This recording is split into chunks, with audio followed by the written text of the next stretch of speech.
Dental surgeries होती हैं वो इंश्योरेंस में कवर नहीं होती। बेसिकली क्या है, डेंटल को गवर्नमेंट नेसेसिटी नहीं मानती है, आपकी ज़रूरत नहीं है, एस्थेटिक मानती है।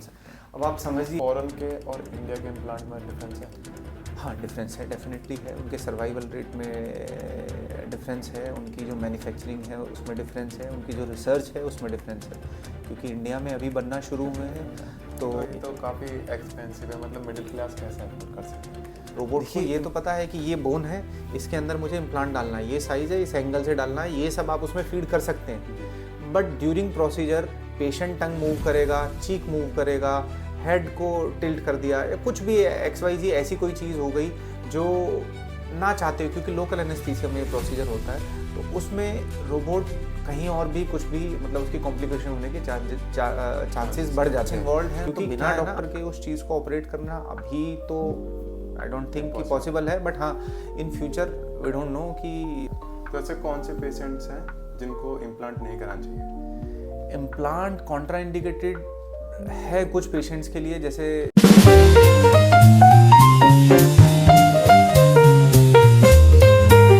हेलो सर, कैसा हो? मैं बहुत बढ़िया।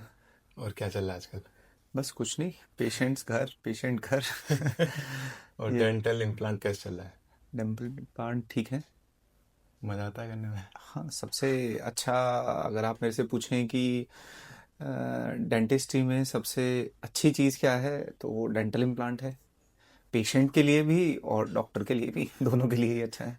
तो इम्प्लांट एग्जैक्टली होता क्या है, उसके बारे में बताइए थोड़ा सा। इम्प्लांट काफ़ी तरह के इम्प्लांट्स होते हैं। बेसिकली जो हम यूजुअली 90% डॉक्टर्स करते हैं वो एंडोस्टियल इम्प्लांट्स होते हैं। एंडोस्टियल का मतलब होता है जो हड्डी के अंदर डाले जाते हैं। एक होते हैं सब पेरियोस्टियल, तो जो हड्डी के ऊपर लगाए जाते हैं, जिसमें जैसे जहाँ पे हड्डी नहीं होती। बेसिकली इम्प्लांट क्या होता है कि हमारी जो हड्डी होती है जबड़े की, लोअर जॉ और अपर जॉ, जिसमें इम्प्लांट प्लेस करे जाते हैं, तो उसके अंदर वो इम्प्लांट जाता है। वो रफ सरफेस होता है, तो उसमें बोन डिपॉजिट होती है और वो रिजिड हो जाता है। रिजिड मतलब कि वो लोड ले सकता है, ठीक है। जब हम ड्रिल करते हैं तो क्या होता है कि उसके अराउंड एक स्पेस बन जाता है। जो ड्रिल हमने करी तो वहाँ पे एक स्पेस क्रिएट हो गया, तो वो हम उसमें थ्रेड्स होते हैं इम्प्लांट में, तो थ्रेड्स जब गए तो उन थ्रेड्स के बीच में बोन डिपॉजिट हो जाती है, जिससे कि वो रिजिड हो जाता है। उसके ऊपर हम क्राउन लगा देते हैं, एक स्क्रू होता है उसके अंदर, इंटरनल हैक्स जिसको हम कहते हैं, और उस पर कैप लग जाती है, जिसको पेशेंट की भाषा में बोलते हैं ना कि च्यू कर सकते हैं। कैप, उसके ऊपर जो खाली स्पेस आपको रहता है उसकी जगह एक दांत जैसा स्ट्रक्चर होता है जिसको क्राउन हम कहते हैं, वो आ जाता है, और उससे पेशेंट इजीली जैसे अपने टूथ से च्यू करता है वैसे वो च्यू कर सकता है। तो कौन सी सिचुएशन में इम्प्लांट हमें कराना चाहिए? जहाँ पे भी किसी कारणवश किसी पेशेंट का टूथ मिसिंग है, या कभी एक्सट्रैक्ट हो गया, या फ्रैक्चर्स, कुछ लोग जैसे क्या करते हैं कि कोई भी हार्ड चीज़ खा रहे हैं और बाई चांस टूथ ऑलरेडी वो ब्रेक हुआ हुआ था कहीं से और वो बीच से फ्रैक्चर हो गया, तो उन केसेस में टूथ एक्सट्रैक्ट होता है, तो वहाँ पे एक स्पेस बन जाता है। अब स्पेस बनने से दिक्कत क्या है कि लेट्स से कि हम एक सिनेरियो लेते हैं कि हम वहाँ पे इम्प्लांट नहीं प्लेस करते हैं और उसको एज इट इज़ छोड़ देते हैं। जैसे कि बहुत सारे पेशेंट्स जो हम देखते हैं, तो उसमें होता क्या है कि जो आगे और पीछे वाले टूथ होते हैं वो माइग्रेट करना शुरू कर देते हैं जहाँ पे स्पेस होता है, और ऊपर वाला जो हमारा टूथ होता है उसमें ग्रेविटी एक्ट करती है, तो उससे वो नीचे आने लग जाता है, तो वहाँ पे स्पेस जो है वो धीरे धीरे बंद होने लग जाता है। और एक टूथ को एक्सट्रैक्ट होने से सारी जो टूथ की अलाइनमेंट है वो धीरे धीरे समय के साथ खराब हो जाती है। तो उस चीज़ को प्रिवेंट करने के लिए हमें वहाँ पे कोई ना कोई स्पेस मेंटेनर, जैसे कि चाहे हम फिक्स में इम्प्लांट देते हैं या ब्रिज दें, या फिर कोई RPD निकालने चढ़ाने वाले जो डेंचर्स होते हैं वो दे, तो वो उसी स्पेस को मेंटेन रखता है।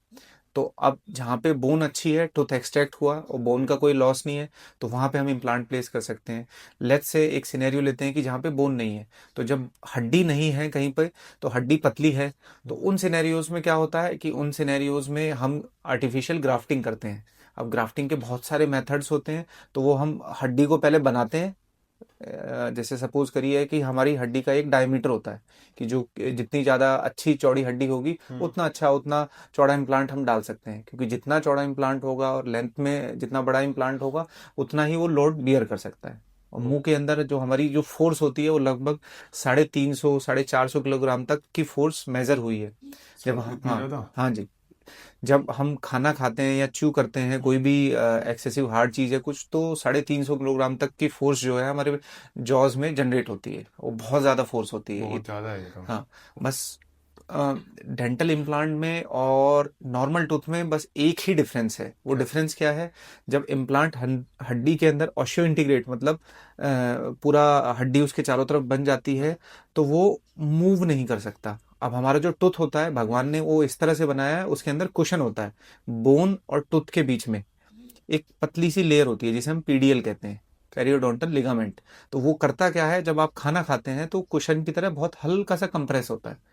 बट इम्प्लांट में वो चीज़ नहीं होती, वो कंप्रेस नहीं हो सकता। तो इसीलिए उसका जो ऑक्लूजन, जब ऑक्लूजन दिया जाता है तो उसमें थोड़ी सी मॉडिफिकेशंस करी जाती हैं। बस ये एक डिफरेंस होता है, बाकी इसके अलावा आपको कोई फील में, दिखने में कोई डिफरेंस फील नहीं होता। सब कुछ सेम होता है, सब कुछ सेम। बस एक ये छोटा सा डिफरेंस। हाँ, ये छोटा सा डिफरेंस होता है, और वो भी आप अगर ऑक्लूजन ठीक रखते हैं उसका, तो वो भी प्रॉब्लम नहीं करता है, तो मतलब क्या ये उसकी। पेनफुल होता है?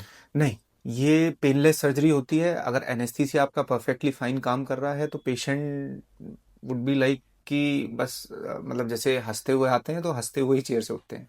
इतना मतलब इजी है, मतलब कोई ऐसा नहीं है कि बहुत पेनफुल है या कुछ है। हाँ, फुल माउथ के केसेस में थोड़ा सा, क्योंकि उनके ड्यूरेशन ऑफ सर्जरीज लंबी होती है। अब जैसे आप बात करें कि 60+ या 70+ जो पेशेंट्स होते हैं, उनमें होता क्या है कि सारे टूथ एक एक करके लोग निकलवाते जाते हैं, कुछ भी प्रॉब्लम होती है और वो रिटेन होते नहीं है, चाहे XYZ कोई भी पेरियोडोंटल रीजन की वजह से। तो उन केसेस में, जो फुल माउथ केसेस होते हैं, फुल माउथ केसेस में जैसे क्या होता है कि 4, 6, 8 इम्प्लांट एक जॉ में प्लेस करे जाते हैं, डिपेंडिंग की बोन की अवेलेबिलिटी कैसी है। तो उस केसेस में थोड़ी सर्जरीज वो लंबी होती हैं, तो थोड़ा सा पेनफुल मैं नहीं कहूँगा। हाँ, लंबी कोई भी सर्जरी होती है तो हाँ, ऑब्वियसली क्योंकि सब लोकल एनेस्थीसिया में होती है तो थोड़ा बहुत डिस्कम्फर्ट हो सकता है, पेन नहीं। पेन कम्प्लीटली नॉर्मल रहता है। तो कितनी लंबी सर्जरी तक हो जाती है? आप मान के चलिए, अगर हम फुल माउथ केसेस कर रहे हैं और सेम डे पे हम टीथ दे रहे हैं, यूजुअली आजकल क्या है कि हम जैसे आज हमने सर्जरी करी तो विद इन 24 आवर्स हम फिक्स टीथ उसके ऊपर दे सकते हैं, उसके ऊपर हम डेंचर रेडी रखते हैं। और वो सर्जरीज हमारी, आप मान के चलिए, 2 से 3 घंटे, कुछ कई बार तो 4 4 घंटे भी खिंच जाती है। और शॉर्ट कितने टाइम तक रहती है, मतलब सबसे छोटी कितने देर में हो जाती है? Hardly 5 minutes. बस। 5 मिनट्स या 10 मिनट्स में इम्प्लांट प्लेस हो जाता है, हार्डली। एनेस्थीसिया दिया और उसके बाद just place the implant, that's it. तो ड्रिल कीजिए और इम्प्लांट के लॉन्ग टर्म बेनिफिट्स क्या होते हैं? लॉन्ग टर्म बेनिफिट्स ये हैं कि जो यूजुअली हमारी बॉडी है, जो उसकी फिजियोलॉजी है, वो ये है कि जैसे हम एक्सरसाइज करते हैं तो हमारा मसल मास जो है वो मेंटेन रहता है। आपने सुना होगा कि 40 के बाद वेट ट्रेनिंग करनी चाहिए, या जो लोग खेलते हैं उनको वेट ट्रेनिंग करनी चाहिए। तो उसका रीज़न क्या है? उसका रीज़न ये है कि जब आप स्ट्रेंथ ट्रेनिंग मसल को देते हैं तो मसल का जो मास है वो मेंटेन रहता है, राइट। तो ऐसे ही हमारी बोन के लिए भी है। तो बोन में जब उस पर लोड पड़ता रहेगा तो बोन का जो डिपोजिशन या टर्नओवर रेट है वो मेंटेन रहता है। लेट्स से कि बोन पे कोई आप लोड नहीं डाल रहे हैं तो होगा क्या, over the period of time bone क्या है, रिजॉर्प्शन होता है। जैसे जो डेंचर वेयरर्स होते हैं तो उनमें साल दर साल उनमें जो हड्डी होती है जबड़े की, वो धीरे धीरे कम होती चली जाती है। जब वो कम होती चली जाएगी तो उसमें फिर आगे चल के किसी डेंचर पहनने में भी दिक्कत आती है। तो सबसे बड़ा बेनिफिट ये है कि आपकी जो बोन है उस बोन को वो मेंटेन रखता है। और सेकंड बेनिफिट तो है ही कि आप उससे खाना च्यू कर सकते हैं, आपको बिल्कुल वैसे ही फील होगा जैसे नेचुरल टूथ से फील होता है। आपको ऐसा कुछ फील नहीं होगा डिफरेंस कि यहाँ पे मेरा दांत निकला था या कुछ भी ऐसा। मतलब कुछ पता ही नहीं चलता? नहीं, बिल्कुल नॉर्मल फील होता है, कोई भी उसमें कोई डिफरेंस नहीं होता। तो ऐसे कौन से पेशेंट्स हैं जिनको इम्प्लांट नहीं कराना चाहिए? इम्प्लांट कॉन्ट्राइंडिकेटेड है कुछ पेशेंट्स के लिए, जैसे जिन पेशेंट्स में 8.5 से HB1AC जो हमारा होता है, शुगर जो होती है, अगर वो 8.5 से अबव है तो उन केसेस में हम मना करते हैं इम्प्लांट। उससे नीचे हम इम्प्लांट कर सकते हैं। शुगर कंट्रोल जिन पेशेंट में, उनमें अनकंट्रोल्ड शुगर जिनमें होती है और दवाई से भी नहीं कंट्रोल हो पा रही है, उन पेशेंट में, या कुछ ऐसे जो कीमो वाले पेशेंट्स होते हैं जिनमें कीमो चल रही होती है ना, कैंसर के लिए जो दी जाती है कीमो, उस तरह के उन पेशेंट्स में। और जहाँ पे बोन की अवेलेबिलिटी नहीं है और पेशेंट सेकेंडरी प्रोसीजर नहीं कराना चाह रहा, मतलब बोन ग्राफ्टिंग नहीं कराना है, क्योंकि बोन ग्राफ्टिंग में क्या होता होता है कि वो मल्टी स्टेज प्रोसीजर होता है। मतलब आज आपने बोन ग्राफ्टिंग करी, हड्डी लगाई आर्टिफिशियल, तो उसे बनने में 4 से 6 महीने लगते हैं। जब 4 से 6 महीने में वो हड्डी बन जाएगी, फिर आप इम्प्लांट प्लेस करेंगे, फिर उसके ऊपर कैप लगती है, क्राउन लगता है। तो वो थोड़ा सा साल भर प्रोसीजर खींच जाता है। तो उतना अगर कोई वेट नहीं कर सकता तो उन लोगों के लिए इम्प्लांट नहीं है। तो डायबिटीज पेशेंट जो होते हैं वो करा सकते हैं? डायबिटिक पेशेंट करा सकते हैं, प्रोवाइडेड कि उनका 8 से कम है HbA1c। अच्छा, 8 से कम है जब भी करा सकते हैं। हाँ, उससे कम होना चाहिए तो डेफिनेटली। सो इम्प्लांट में कौन कौन से मटेरियल यूज होते हैं? इम्प्लांट में बेसिकली 3 से 4 तरीके के मटेरियल यूज होते हैं। जो सबसे कॉमनली मैंने आपको एंडोस्टियल बताया था, उसमें टाइटेनियम यूज होता है। यूजुअली जो हम यूज करते हैं टाइटेनियम, वो ग्रेड 4 या ग्रेड 5 टाइटेनियम होता है, ठीक है। और इसके अलावा जिरकोनिया के इम्प्लांट्स होते हैं, इसके अलावा सिरेमिक के इम्प्लांट्स होते हैं, और एक स्टेनलेस स्टील में भी यूज़ होते हैं इम्प्लांट। बट ज़्यादातर जो इम्प्लांट हैं वो टाइटेनियम के होते हैं, क्योंकि वो बायो इनर्ट होता है। उससे रिएक्शंस जो हैं, आज तक जो अगर आप पबमेड का इंडेक्स जनरल कोई देखेंगे, तो उसमें बहुत कम रिपोर्टेड केसेस हैं जिससे कि उसको कोई रिएक्शन हुई हो। क्योंकि इम्प्लांट से बस एक ही चीज़ है कि वो क्रॉस रिएक्शन कर सकता है, बट वो ऐसा है कि लाख में एक पेशेंट के लिए, मतलब बहुत लाख कम में, हाँ, मतलब रेस बिल्कुल वाला। नेग्लिजिबल है। मतलब आप कोई डेटा उठा के देखेंगे तो आपको शायद ना मिले, वो मिलेगा भी तो उसके n नंबर ऑफ रीजन्स हैं। और उसका पता कैसे चलता है कि वहाँ पे ना इन्फ्लेमेशन हो जाती है। जो जिंजाइवा होता है, जहाँ पे जब हम इम्प्लांट प्लेस करते हैं तो हड्डी के ऊपर एक हमारा जिंजाइवा फॉर्म होता है, जिंजाइवा रहता है बेसिकली। तो उसमें क्या होता है कि उसके अराउंड जहाँ कैप लगती है तो इन्फ्लेमेशन आ जाती है उसके अराउंड। सो इम्प्लांट की जो कॉस्ट होती है किन किन चीज़ों पर डिपेंड करती है? इम्प्लांट की कॉस्ट डिपेंड करती है कि ग्राफ्टिंग, हमें आर्टिफिशियल ग्राफ्टिंग, जो हम आर्टिफिशियल बोन ग्राफ्ट्स यूज़ करते हैं, जो कि जीनो होता है, एलोग्राफ्ट होता है ना। तो उन सब पे निर्भर करती है। प्लस उसके साथ कि आप जैसे क्या है, बहुत सारी कंट्रीज़ हैं जो इम्प्लांट बना रही है। इंडिया भी इम्प्लांट्स बना रही है, US भी बना रही है, कोरिया भी बना रही है, स्विट्जरलैंड से भी बन के आ रहे हैं। तो हर कंट्री से जो इम्प्लांट है उसकी कॉस्ट वेरिएट करती है। अब जैसे US FDA वाले जो इम्प्लांट्स होते हैं वो सबसे कॉस्टली होते हैं कंपैरेटिवली। जो कोरियन वाले जितने सिस्टम्स हैं वो मिड रेंज हैं और अच्छे इम्प्लांट्स हैं, और उनका जो सक्सेस रेट आप कहेंगे वो 95% से अबव है। कोरिया का? हाँ, कोरियन, US हो गया, या जो भी जितने भी हैं, जैसे अभी हमारे यहाँ इंडिया में बनने शुरू हुए हैं, तो वो धीरे धीरे कैचअप कर रहे हैं। क्योंकि जो मेनली रिसर्च है और सारी चीज़ें हैं उस टाइटेनियम पे, और जो उनके थ्रेड डिज़ाइंस हैं उस पे भी उसका सक्सेस रेट डिपेंड करता है। उसका कॉलर का डिज़ाइन क्या है, जो बेसिकली अगर आप समझना चाहें कि कॉलर क्या चीज़ होती है, तो हम ये देख सकते हैं कि जब जो बोन के अंदर पार्ट जाता है और जो बिल्कुल बोन के इंटरफेस पे रहता है, उस चीज़ को हम कॉलर कहते हैं। तो उसका भी एक डिज़ाइन का पूरा क्राइटेरिया है कि वो किस तरह का होना चाहिए। तो वो बहुत सारी रिसर्च है उसमें। ऐसा नहीं है कि बस आपने मशीन लगाई और आपने इम्प्लांट, तो उस पर बहुत सारी रिसर्च हुई। कि जैसे देखा गया कि इम्प्लांट जब फर्स्ट टाइम मैन्युफैक्चर हुए तो उसमें किन किन चीज़ों में प्रॉब्लम्स आई। तो वो धीरे धीरे करके अब 2025 में वो सारी चीज़ें धीरे धीरे करके इम्प्रूव करते जा रहे हैं। और जहाँ जहाँ बोन का जो फॉर्मेशन है, जिस सरफेस ट्रीटमेंट से बेटर हो रहा है, तो वो सब उनमें करा जा रहा है। तो जितना ज़्यादा रिसर्च प्रोडक्ट है उतना वो कॉस्टली होता है। और अगर आप बात करें तो जैसे जो कोरियन प्रोडक्ट है या कोरियन इम्प्लांट्स हैं, उनकी एक रफली कॉस्ट आप मान के चलिए 20 से 40-45 हज़ार तक के बीच में। हाँ, 20 से 40-45 हज़ार के बीच में कहीं लाई करते हैं। और जो अपने इंडिया वाले हैं वो 10 से 20 हज़ार के बीच में लाई करते हैं। एक रफ कॉस्ट में बता रहा हूँ, ये वेरिएट कर सकती है कि डॉक्टर का एक्सपीरियंस कैसा है और किस कंपनी का वो इम्प्लांट यूज़ कर रहा है। तो इन सब चीज़ों पे निर्भर करती है। अगर हमें बोन ग्राफ्टिंग नहीं करनी है, बोन ग्राफ्टिंग करनी है, तो वो ये प्रोसीजर 1 लाख तक भी जा सकता है। 1 लाख? हाँ, अगर बोन ग्राफ्टिंग करनी है तो। और और अगर फुल माउथ की हम बात करें, फुल माउथ जो कॉस्ट करता है वो लगभग 2 से 4 लाख एक जॉ का कॉस्ट करता है इंडिया में? इंडिया में 2 to 4 लाख के आसपास उसकी कॉस्ट रहती है कहीं बीच में। तो डिपेंड करता है कि उसमें नंबर ऑफ इम्प्लांट्स कितने हैं और किस तरह की प्रोस्थेसिस यूज़ करी जा रही है। उसमें बहुत सारे टाइप के फ्रेमवर्क होते हैं, मतलब एन नंबर ऑफ चीज़ें। जैसे हमारे यहाँ पे है ना, मैक्सिला में साइनस होते हैं, तो समटाइम्स हमें साइनस लिफ्ट सर्जरीज करनी पड़ती हैं। वो डायरेक्ट और इनडायरेक्ट मतलब है। तो उस केस में सर्जरी जितना एक्सपेंड होता जाएगा तो कॉस्ट उसमें एडिशन होता जाता है। और ये है। तो काफी एक्सपेंसिव है, मतलब मिडिल क्लास कैसे अफोर्ड कर सकते हैं? देखिए इम्प्लांट्स जो है आप ये ऐसा मान के चलिए कि मिडिल क्लास के लिए, जैसे हमने एक 20,000 की हमने एक बात करी, ठीक है। है ना। तो दूसरा इसका तरीका क्या होता है कि जो हमारे कॉलेजेस हैं, डेंटल कॉलेजेस, हम्म। यहाँ पे लगभग 8 से 10 हज़ार रुपए में जो बच्चे सीखते हैं हम्म। वो लोग इम्प्लांट प्लेस करते हैं। तो वहाँ पे बहुत सारे लोग जो उतना 20-30 हज़ार रुपए अफोर्ड नहीं कर सकते, तो वो अपना 8-10 हज़ार रुपए में इम्प्लांट लगवा सकते हैं। तो फॉरेन के और इंडिया के इम्प्लांट में डिफरेंस है? हाँ, डिफरेंस है, डेफिनेटली है। उनके सर्वाइवल रेट में डिफरेंस है, उनकी जो मैन्युफैक्चरिंग है उसमें डिफरेंस है, उनकी जो रिसर्च है उसमें डिफरेंस है, क्योंकि इंडिया में अभी बनना शुरू हुए हैं। हम्म। तो अभी उस लेवल पे नहीं है। हाँ, धीरे धीरे देखिए, कोई भी चीज़ जब कोई बनाना मैन्युफैक्चर करना शुरू करता है तो उसमें बहुत सारी चीज़ें होती हैं जो समय के साथ पता चलती हैं, अनफोल्ड होती हैं। जैसे अब आप बात करें कि सपोज करें जैसे सुजुकी कंपनी है या टोयोटा कंपनी है, तो वो गाड़ी जब बनाती हैं, जो इंजन बनाया उन्होंने, धीरे धीरे करके उसका इंजन जो है वो रिफाइन किया। हम्म।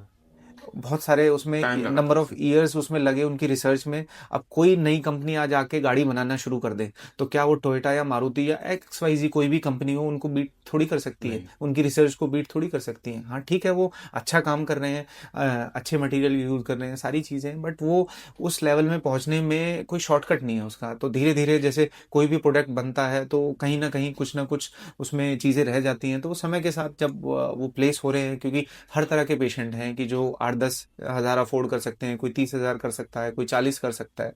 तो अकॉर्डिंगली पेशेंट अपनी नीड के अकॉर्डिंग, जहाँ पे जिसको जैसे जो पॉकेट अलाउ करती है उस हिसाब से they can choose. So implants fail भी तो काफी होते होंगे, होगा भी। इम्प्लांट का जो फेलियर रेट है, अगर सब कुछ ध्यान में रखे अच्छे से किया जाए, तो इम्प्लांट का फेलियर रेट 5% के आसपास है। 95% सक्सेस रेट है। इसका क्या मतलब है, over the period of 10 year आप देखेंगे तो अगर 100 पेशेंट में हमने इम्प्लांट प्लेस करे अच्छे से, सब कुछ सारा एनालिसिस करने के बाद, तो 95 जो लोग होंगे उनमें वो चलते रहेंगे। 5% जो लोग हैं उनमें वो फेल कर जाएंगे। अब फेल करने में बहुत सारे रीजंस होते हैं कि आपने ऑक्लूजन ठीक नहीं रखा, आपने जो ऑक्लूजल फैक्टर है वो ठीक नहीं रखा, बोन को आपने सही से मैप नहीं किया, इम्प्लांट का साइज सही से सिलेक्ट नहीं किया। तो उसमें एन नंबर ऑफ रीजंस हैं फेलियर के।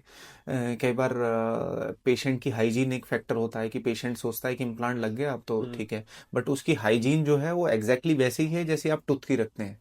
तो अगर आप हाइजीन नहीं रखेंगे तो इम्प्लांट में तो कुछ नहीं होगा। इम्प्लांट तो टाइटेनियम का बना है, हाँ। आप इधर उसे फ्रैक्चर कर सकते हैं, या फिर वहां पे जो बोन है वो धीरे धीरे गलने लग जाती है, कम होना शुरू हो जाती है। जब वहां पे खाना रुकेगा तो खाना क्या करेगा, ऑब्वियसली बोन के अराउंड वो एक लेयर फॉर्म कर लेता है, धीरे धीरे उस बोन को गला देता है। तो फिर उन केसेस में भी दोबारा इम्प्लांट प्लेस हो सकते हैं। उसको क्लीन करिए, बोन ग्राफ्ट करिए, और बोन ग्राफ्ट की जरूरत नहीं है तो वहाँ पे वी कैन प्लेस, अगर स्पेस अच्छा है तो we can place another implant. So doctor का भी कोई रीजन होता है कि इम्प्लांट फेल हो गया?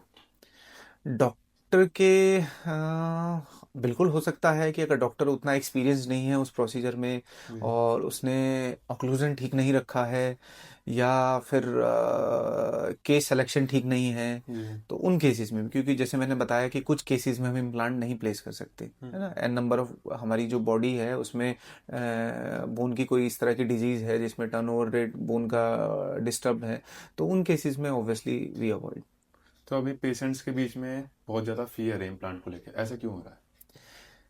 फियर इसलिए है कि उनको ये लगता है कि ये एक फॉरेन बॉडी है और इससे हमें कोई रिएक्शन हो जाएगा, और कोई भी आप मतलब अपने, क्योंकि ये सारा प्रोसीजर एक लोकल एनेस्थीसिया में होता है। जी। अब जैसे टाइटेनियम की आपने सुना होगा कि टाइटेनियम की रॉड्स डलती हैं, किसी को फ्रैक्चर, हड्डी फ्रैक्चर होगी। मैं ओरल एंड मैक्सिलोफेशियल सर्जन हूँ, तो मैं मैक्सिलोफेशियल ट्रॉमा करता हूँ। तो उसमें जो हम प्लेट्स लगाते हैं वो टाइटेनियम की प्लेट्स होती हैं, तो उनसे कभी कोई रिएक्शन थोड़ी होती है। कुछ पेशेंट्स उन्हें निकलवाने आते हैं, दोबारा सेकेंड सर्जरी करके हम निकाल देते हैं, बट टाइटेनियम एज सच उसमें कोई रिएक्शन थोड़ी कॉज करता है। बट हाँ, ऑब्वियसली एक हमारी सोसाइटी बन गया मिथ है। बना हुआ है। जैसे कि एक सबसे कॉमन मिथ जो मैंने देखा है, थर्ड मोलर्स जो निकालने पड़ते हैं क्योंकि उनका पोजीशन ठीक नहीं होती, तो लोग कहते हैं कि उनकी आंखों की रोशनी चली जाएगी उससे। इम्प्लांट से? नहीं, दांत निकालने से, दांत आप निकाल। ऊपर के दांत निकालने से वो कहते हैं कि आंखों की रोशनी चली जाएगी। तो मेरा तर्क उनसे ये होता है कि अगर जो डेंचर पहनते हैं तो वो तो इस हिसाब से अंधे होने चाहिए, उन्हें तो कुछ दिखना ही नहीं चाहिए। अगर ये सच है तो भगवान ने जो हमारी आंखों की जो नस बनाई है ना, ऑप्टिक नर्व जिसे हम कहते हैं, वो इतनी प्रोटेक्टेड है कि वो सीधा ब्रेन से निकलती है और सीधा आंखों के पीछे चली जाती है। आंखों के अंदर जो हमारी पुतली ये दिख रही है आपको, कॉर्निया, इसके जस्ट पीछे चली जाती है, तो टोटली प्रोटेक्टेड रहती है। और हमारे मुंह के अंदर जो नर्व्स हैं वो उससे उसका कोई रिलेशन ही नहीं, मतलब उससे दूर से वो आती है। और कोई भी जो टूथ में नर्व है वो इंडिविजुअल नर्व्स आती हैं, जैसे ही आप उस टूथ को निकाल देते हैं वहां से उसका कनेक्शन हट जाता है। और क्या मतलब अभी तक का सबसे बड़ा मिथ? मिथ यही है कि लोगों को उसका फॉरेन बॉडी का लेके रिएक्शन का थोड़ा सा डर रहता है, जो कि बहुत अनकॉमन है। मतलब आप सोचिए ना, लाख में एक अगर मरीज हो रहा है तो बिल्कुल ही अनकॉमन है वो। तो आप टाइटेनियम की अगर प्लेट भी लगे किसी को ट्रॉमा में, तो वहाँ पे हड्डी जोड़ना इंपॉर्टेंट होगा या हम वो रिएक्शन देखेंगे? बहुत रेयर पेशेंट्स होते हैं। हाँ, किसी को अगर मेटल से एलर्जी है या किसी चीज़ से कोई इस तरह की है तो हाँ। शुगर वगैरह तो नहीं, शुगर एज सच कॉन्ट्राइंडिकेटेड नहीं है, रिस्क फैक्टर है, कॉन्ट्राइंडिकेशन नहीं है। कॉन्ट्राइंडिकेशन का मतलब है कि ऐसा नहीं है कि हम नहीं कर सकते, रिस्क फैक्टर है। जैसे स्मोकिंग करता है कोई, ड्रिंकिंग करता है ना, पान मसाला या गुटखा च्यूअर है, तो ये ब्रेक्सिज्म है। जो लोग रात में सोते हुए दांत घिसते हैं ना, ब्रेक्सिज्म कहते हैं उसे, तो वो करता है। तो ये सारे रिस्क फैक्टर हैं, कॉन्ट्रा इंडिकेशन नहीं है। कॉन्ट्रा इंडिकेशन का मतलब कर ही नहीं सकते। कॉन्ट्रा इंडिकेशन मैंने बताया आपको दो तीन ही है ना। जैसे कोई कीमो चल रही है किस पेशेंट में, इमीडिएट कीमो चल रही है और इमीडिएट उसको आप रिस्टोर करना चाह रहे हैं, तो उस समय उसको आप रिस्टोर नहीं कर सकते, यू हैव टू वेट। आपको बोन को हील टाइम देना होगा, उसको स्पेसिफिक टाइम होता है कि आपकी कीमो की साइकिल सारी खत्म हो गई है, तो उसके कुछ स्पेसिफिक मंथ्स का आपको वेट करना है। देन उसके बाद बोन का क्या टर्नओवर है, तो बहुत सारी चीज़ें हैं उसमें। तो हाँ, शुगर पेशेंट में अगर शुगर 8 से कम है तो कर सकते हैं, एचबी होने से। तो जैसे अगर मैं आज इम्प्लांट कराता हूँ तो कितने टाइम तक चल सकता है? इम्प्लांट डिपेंड्स कि आपकी हाइजीन कैसी है और आप च्यू क्या करना चाहते हैं इम्प्लांट से। अगर आपको ऐसा है कि मुझे तो हार्ड चीज़ ही च्यू करनी है, हार्ड एज इन की पत्थर जैसी चीज़ें, जैसे अमरूद के दाने या कुछ भी, लोग उन्हें भी क्रश करने की कोशिश करते हैं, खा सकते हैं, बट अननेसेसरी कि आप इम्प्लांट से वो नहीं कर सकते, क्योंकि वो एक कनेक्शन ही है। इम्प्लांट जो मैंने आपको सबसे एक डिफरेंस बताया था कि वो मूव नहीं करता है, जैसे टूथ हमारा ऊपर नीचे मूव कर सकता है ना, ऐसे इम्प्लांट मूव नहीं करता है। अगर उसका स्टेबल रहता है। हाँ, स्टेबल तो टूथ भी रहता है, बट उसमें मूवमेंट हो सकती है, क्योंकि पीडियल स्पेस है, मतलब दांत और हड्डी के बीच में एक पतली सी लेयर, आप समझिए एक कुशन लेयर डाल दी है। ये हमारा दांत है, सपोज करिए ये हमारा दांत है, और जहाँ ये बोन के अंदर गया हुआ है तो इसके अंदर एक कुशन लेयर होती है। जैसे अगर आप ये और बेहतर समझना चाहें तो हम इस मॉडल के माध्यम से समझ सकते हैं कि यहाँ पे आप पतली सी एक लेयर देख रहे हैं, ये एक कुशन लेयर है। इम्प्लांट पे ऐसा नहीं होगा। इम्प्लांट में जो बोन दिख रही है आपको, ये चारों तरफ उस इम्प्लांट के जो थ्रेड्स होंगे उनके ऊपर फॉर्म हो जाएगी।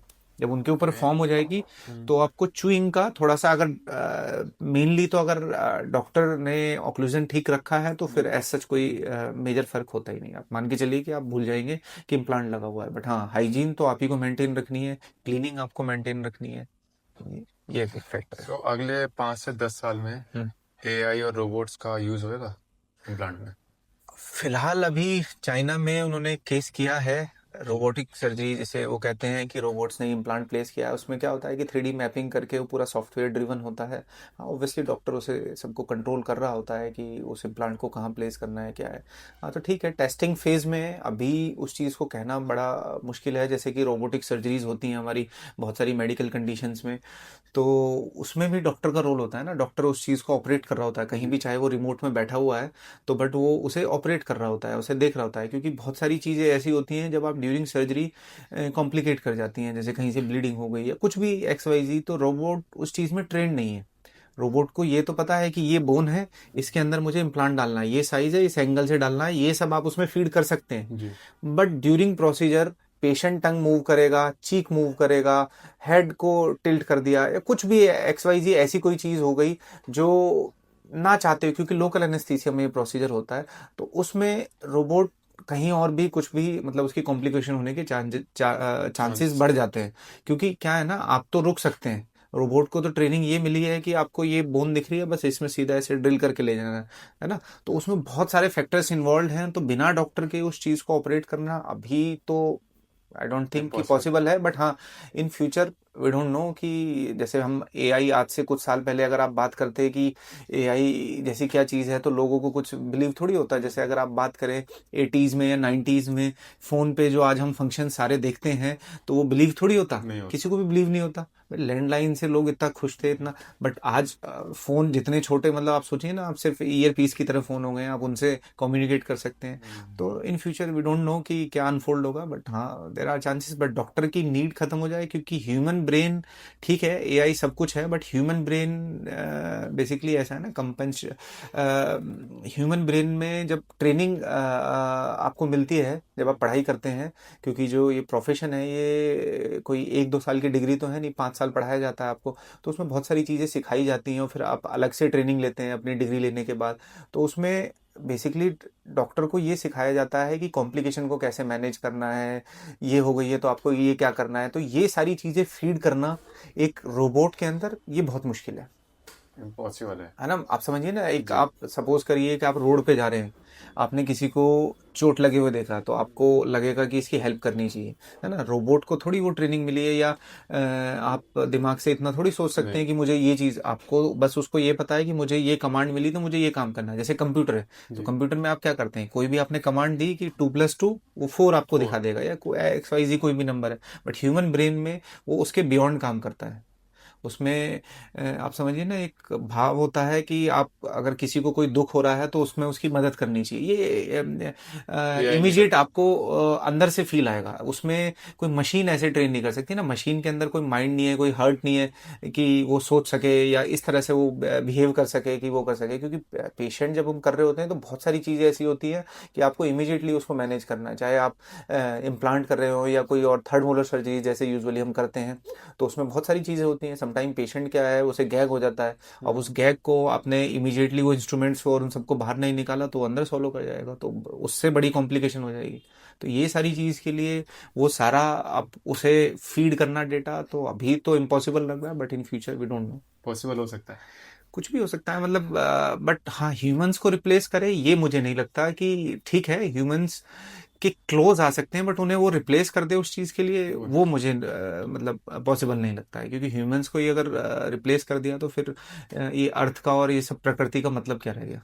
फिर तो रोबोट्स ही हैं हर जगह। मैं वही कह रहा हूँ ना, तो भगवान ने जो ये प्रकृति बनाई, तो प्रकृति में इतने सारे पार्ट हैं, सब कुछ हैं, तो हम थोड़ी मैनेज कर रहे हैं, सब भगवान ही तो मैनेज कर जी। रहा है। आप सोचिए ना, आप अपने जीवन में कितने लोगों को भरण पोषण करते हैं, सिर्फ अपनी फैमिली का करते होंगे, ज़्यादा ज़्यादा कुछ थोड़े बहुत और लोग होंगे और जिनका आप करते हैं, बट अब बिलियंस ऑफ लाइफ है इस अर्थ पे, बिलियंस ऑफ लाइफ जो हमें नहीं पता है। तो वो भी भगवान उनका भरण पोषण कर रहे हैं, मतलब उनको वो रह रहे हैं और ठीक से हैं, सब कुछ हैं, तो कौन कर रहा है, सब भगवान ही तो सब कर रहा है। भगवान कर रहे हैं। तो ठीक है, भगवान ऐसा तो नहीं करेंगे कि ह्यूमंस का इंटरफेस खत्म कर दें, तो ये है। So thank you so much sir. और एंड करने से पहले पेशेंट्स के लिए एक छोटा सा मैसेज। पेशेंट के लिए यही मैसेज है कि कभी भी अगर आपको डाउट होता है तो आप सेकंड ओपिनियन लें। मतलब कोई भी जो डॉक्टर ट्रीट कर रहा है पेशेंट को, कभी भी वो ये नहीं चाहेगा कि उसके पेशेंट का बुरा हो। देखिए क्या होता है हमारे प्रोफेशन में ना, जब हम डिग्री लेते हैं तो उसके बाद भी बहुत सारी चीज़ें होती हैं सीखने के लिए। क्योंकि एक कोर्स में ये सब सिखाना, क्योंकि आप सोचिए ना, एक आप बीइंग ए पेशेंट, आप पेशेंट को देख रहे हैं, आप डॉक्टर देख रहे हैं, बट ये एक ह्यूमन बिहेवियर है। अगर आप किसी चीज़ में दुखी हैं तो आपको तो सिर्फ वो दुख दिख रहा है ना, तो उस दुख के साथ आपको उसका सोल्यूशन करना है। उसके बाद जो पेशेंट का उस समय साइकोलॉजी चल रही है कि ये प्रॉब्लम है, इससे मुझे ये हो सकता है, फाइनेंसिस का इशू है, वो एज ए होल आपको उस सब चीज़ से डील करना है। बट ये सब आपको कॉलेज में थोड़ी सिखाया जाता है। ये आप धीरे धीरे विद एक्सपीरियंस, बोलते हैं ना कि एक्सपीरियंस डॉक्टर के पास जाओ। जैसे कोई डिजीज़ होती है, अब वो over the period of time जब डॉक्टर वो ट्रीट कर रहे होते हैं तो उन्हें वो पढ़ते हैं, रिसर्च है, रिसर्च चल रही होती है, तो वो सारी चीज़ों से मिलकर वो एक्सपीरियंस आता है जिससे कि आप इजीली वो चीज़ डायग्नोज कर पाते हैं। तो इसलिए कई बार ऐसा होता है कि कोई चीज़ किसी डॉक्टर ने बता दी, अच्छा ये नहीं है, तो सेकंड ओपिनियन ले लें। उसमें कोई वो नहीं, अपने आसपास लोगों से लोग पूछते हैं तो उसमें सेकंड ओपिनियन ले लें, उससे भी सेटिस्फाइड नहीं है, थर्ड ओपिनियन ले लें। बट उसमें एक धारणा ये ना बनाए कि ये चीज़ गलत है। क्योंकि जो भी आप ये ऑनलाइन जितनी भी चीज़ें देखते हैं वो उस डिग्री को रिप्लेस नहीं कर सकती। जैसे बहुत सारे लोग हैं ना, अलग अलग तरीके के नुस्खे बताते हैं कि ये कर लो तो इससे आपको रूट कैनाल से बच जाएंगे, इससे आपको दांत नहीं निकलवाना पड़ेगा। अगर ऐसा होता तो आप समझिए ना कि इतने साल की डिग्री बनाने की आवश्यकता क्या है? फिर समझिए ना, ये तो सबके लिए इजी है ना। आप समझिए कि कोई एक ऐसा प्रोडक्ट आए मार्केट में और वो सब यूज कर लें। अब जैसे सोप है, अब सोप के लिए आपको किसी से कोई लिखवाना थोड़ी है कि मुझे ये वाली सोप चाहिए, आपको पता है ये क्लीन कर देती है। बट जहां पे आप लाइव स्ट्रक्चर्स पे काम कर रहे हैं, क्योंकि जब आप टूथ पे काम कर रहे हैं तो है तो आपका बॉडी का पार्ट ना, वहां पे सारी नर्व्स हैं, सारे इतने सारे स्ट्रक्चर्स हैं, आपकी टंग है ना, तो वो सब लाइव स्ट्रक्चर्स हैं, उनमें कहीं पे भी कुछ भी गड़बड़ हुआ तो कोई भी चीज़ कॉम्प्लिकेट कर सकती है। तो अननेसेसरी की जो एडवाइस है वो एटलीस्ट आप लें तो किसी एक रजिस्टर्ड प्रैक्टिशनर से लें, और कहीं पे डाउट है तो आप सेकंड ओपिनियन लें, थर्ड ओपिनियन लें, और फिर जाके अपना जो भी सही इलाज है वो कराएं। मतलब मिस इन्फॉर्मेशन के चक्कर में ना रहें कि अच्छा ये बता दिया था उससे ये हो जाएगा, ऐसा कुछ नहीं। अगर ऐसा कुछ होता तो हम डॉक्टर्स सबसे पहले वो चीज़ बताएंगे ना कि हाँ आप ये नहीं करके ये करिए। हमें क्या, जैसे तो सर जब मैं रिसर्च कर रहा था तो उस टाइम मैंने एक चीज नोटिस करी थी कि जो हमारी डेंटल सर्जरीज होती हैं वो इंश्योरेंस में कवर नहीं होती हैं। बेसिकली क्या है, डेंटल को गवर्नमेंट नेसेसिटी नहीं मानती है, आपकी ज़रूरत नहीं है, एस्थेटिक मानती है। अब आप समझिए कि अगर आपको टूथ में पेन है तो क्या आप कुछ काम कर पाएंगे? नहीं कर सकते नहीं ना। हो पाएगा कुछ। मतलब किसी को अगर एक्सपीरियंस हुआ है टूथ पेन तो वो जानते हैं कि उसकी सिवियरिटी क्या होती है, और वो क्योंकि आप समझिए ना, फेस जो है आपका, सब कुछ आपका यही चला रहा है। आपका हेड जो रीजन है, ये मैक्सिलोफेशियल जो रीजन है, सब कुछ यहीं पे है, यहीं से कमांड सेंटर है एक तरह से आप मानिए। इसी में कोई डिस्टरबेंस हुआ तो आप नीचे की बॉडी को फंक्शन नहीं कर सकते, इसी से तो है सब कुछ। बिल्कुल। तो अब गवर्नमेंट जैसे उनके सीजीएचएस है उसमें वो इंश्योरेंस में देती है, बट उसमें भी वो इम्प्लांट कवर नहीं करती हैं। बेसिक प्रोसीजर्स देती हैं, रूट कैनाल, फिलिंग्स, स्केलिंग और बहुत सारे प्रोसीजर्स है उसमें, वो सारे कवर होते हैं। बट डेंटल इम्प्लांट को नेसेसिटी नहीं मानती है, क्योंकि वो ये समझते हैं कि ये एस्थेटिक प्रोसीजर है। अब आप समझिए कि आपकी च्यूइंग एस्थेटिक कैसे हो सकती है? अगर आपको सपोज करो आपके पीछे के टूथ ही नहीं है और आप खाना कैसे खाएंगे? वो एस्थेटिक थोड़ी है। एस्थेटिक आपके फ्रंट टूथ हो सकता है, बट फ्रंट टूथ का भी अपना रोल है ना। ऐसा थोड़ी है कि सिर्फ वो देखने में अच्छा लगता है ना। अब जैसे हमारी नाक है, एस्थेटिकली अच्छी लगती है कि फेस में नाक है, बट नाक का रोल है ना, आप ब्रीथ करते हो उससे। अब नाक ना रहे तो कोई कहे कि नाक की सर्जरी हम उसमें इंक्लूड नहीं करेंगे। तो मेरा मतलब यही वो है कि गवर्नमेंट को ये जितने भी डेंटल के प्रोसीजर्स हैं, मेनली जिनसे च्यूइंग में जो हेल्प करते हैं, अब जैसे सपोज करिए किसी की टूथ की शेप गलत है, उसमें आप मान सकते हैं कि फंक्शन तो वो कर रहा है, एस्थेटिकली देखने में वो प्लीजिंग नहीं लग रहा, तो उसको हम मान सकते हैं कि ठीक है ये एस्थेटिक है। बट जहाँ पे फंक्शन की बात आती है कि आपको च्यूइंग करनी है, तो आई थिंक कि ये गवर्नमेंट को इंक्लूड करने चाहिए, या जितनी भी हमारे यहाँ पे प्राइवेट कंपनीज हैं उनको भी इंश्योरेंस लेके आना चाहिए। हालांकि आईटीज वाले जितनी कंपनीज हैं उनमें मुझे लगता है कि 70-80% कंपनीज में इंश्योरेंस है, वो देते हैं। एक स्पेसिफाइड अमाउंट पर ईयर का उन्हें मिलता है कि 15,000, 20,000, 30,000, जो भी जिसका जैसे होता है। बट इम्प्लांट का बहुत सी जगह वो नहीं रिम्बर्स करते हैं इम्प्लांट का। तो मेरा टेक तो यही है कि वो इंक्लूड होना चाहिए, क्योंकि वो एस्थेटिक से ज़्यादा फंक्शनल नीड है पेशेंट की, कि च्यूइंग में हेल्प करता है। और अगर आप उसका पूरा पार्ट देखें तो जैसे कि मैंने पहले भी बताया आपको कि वो टूथ माइग्रेशन को आपको रोकेगा, बोन आप मेंटेन रखेगा, तो वो फंक्शन से बेटर जो है फंक्शनल ज़्यादा नीड है रादर देन एस्थेटिक।